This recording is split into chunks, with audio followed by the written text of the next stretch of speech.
Hello बच्चों, let's read the question. The speed of light c, gravitational constant capital G and Planck's constant h are taken as the fundamental units in a system. The dimension of time in this new system should be. हमें find करने हैं time के dimensions और किसके form में, वो quantities हमें given है. अब किस तरह से टाइम इन तीनों क्वांटिटीज़ पर डिपेंड करता है this is not given, but हमें बताया हुआ है speed of light, gravitational constant and Planck's constant को हमको मान के चलना है कि ये फंडामेंटल यूनिट्स हैं एक सर्टेन सिस्टम में. ठीक है, हम यहाँ ले लेंगे time is directly proportional to c to the power a, g to the power b, h to the power c.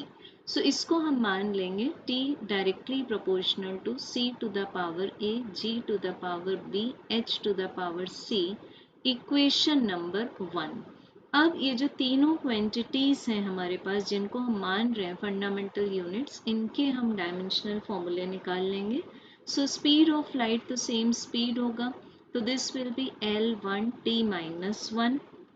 Then जो ग्रेविटेशनल कांस्टेंट है उसको हम न्यूटन्स लॉ से कैसे निकालते हैं, the gravitational force multiplied by R square divided by the product of the two masses.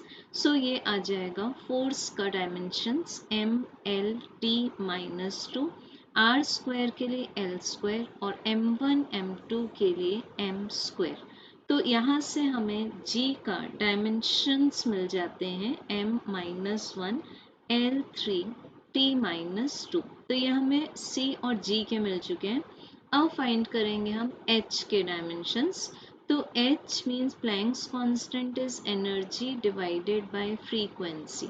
अब reciprocal of frequency is the time period, so energy to be multiplied with time. अब energy के लिए हम लोग लिखते हैं m1 L² T-2 multiplied by T.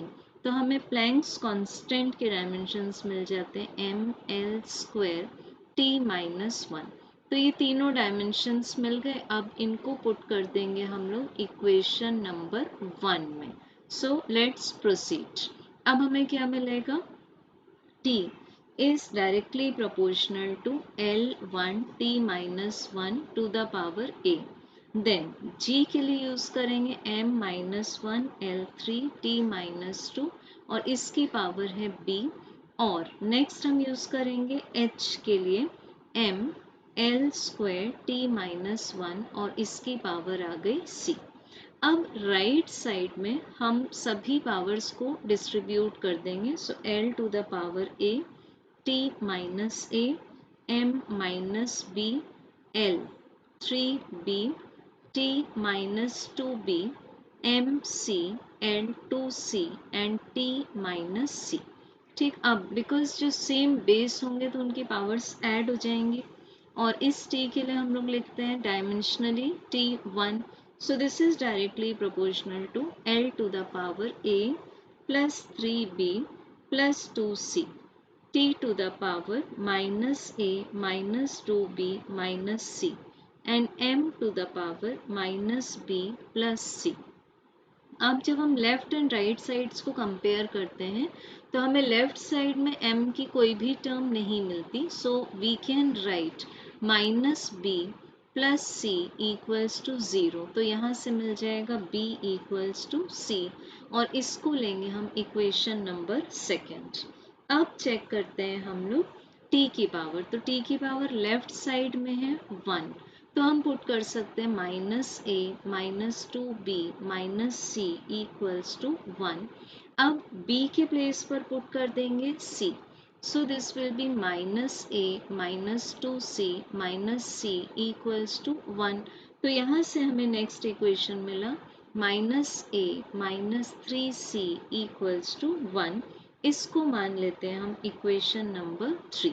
Next लेंगे हम L की पावर. तो L की भी कोई टर्म नहीं है लेफ्ट साइड में, तो हम लिख सकते हैं a plus 3b plus 2c equals to 0. अब अगेन हम b के प्लेस पर यूज कर लेंगे c. तो 3c plus 2c will be 5c. तो हमें क्या मिला a plus 5c equals to 0. अब ये आ गया इक्वेशन नंबर 4.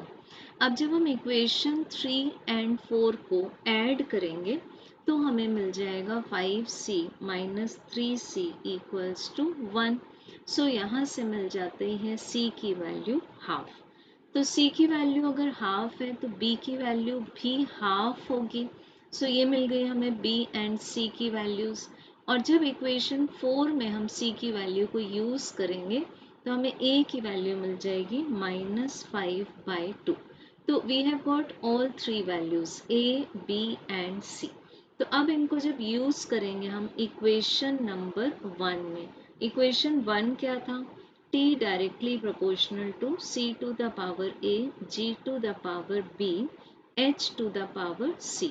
तो यहाँ से आ जाएगा t directly proportional to c to the power -5/2, g to the power half, h to the power half.